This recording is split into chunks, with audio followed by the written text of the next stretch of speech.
ரமதானில் விலை உயர்வு இல்லை. UAE விற்பனை மையங்களில் 70% வரை தள்ளுபடி.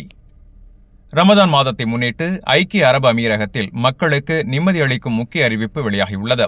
ரமதான் 2026 காலத்தில் அடிப்படை உணவுப் பொருட்களின் விலை உயராது என்று UAE பொருளாதார அமைச்சகம் உறுதி செய்துள்ளது.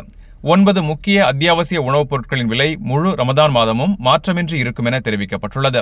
இதன் மூலம் புனித மாதத்தில் குடும்பங்களின் செலவு சுமையை குறைப்பதே அரசின் நோக்கமாகும். இதற்கிடையில் முன்னணி ரீட்டெயில் சங்கமான யூனியன் கோப் ரமதானை முன்னிட்டு தனது சிறப்பு திட்டத்தை அறிவித்துள்ளது.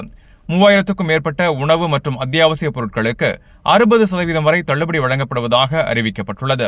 சில முக்கிய பொருட்களுக்கு 70% வரை தள்ளுபடியும் வழங்கப்படுகிறது.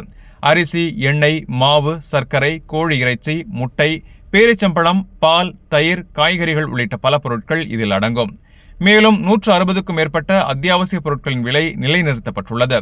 விற்பனையாளர்கள் தெரிவிப்பதாவது, ரமதானுக்கு தயாரிப்புகள் 5 மாதங்களுக்கு முன்பே தொடங்கப்படுகின்றன. முன்கூட்டியே சரக்கு ஒப்பந்தங்கள் செய்து விலைகளை உறுதி செய்வதன் மூலம் திடீர் விலை உயர்வையும் பொருள் பற்றாக்குறையையும் தவிர்க்க முடிகிறது.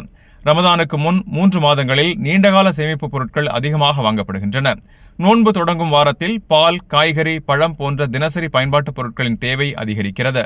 பல குடும்பங்கள் சலுகைகளை பயன்படுத்தி அதிக அளவில் பொருட்களை வாங்கி சேமித்து வருகின்றனர். விற்பனையாளர்கள் கூறுவதாவது, ரமதான் காலத்தில் போட்டி தள்ளுபடிகள் காரணமாக சில நேரங்களில் சாதாரண நாட்களை விட அத்தியாவசிய பொருட்கள் குறைந்த விலையில் கிடைக்கின்றன. மொத்தத்தில் ரமதான் 2026 முன்னிட்டு அரசு மற்றும் விற்பனை மையங்கள் இணைந்து செயல்படுவதன் மூலம் விலை நிலைத்தன்மையும் போதுமான சரக்குகளும் உறுதி செய்யப்படுகின்றன. இதனால் புனித மாதத்தில் மக்களுக்கு சுமை குறைந்து தர்மமும் பகிர்வும் நிறைந்த சூழல் உருவாகியுள்ளது.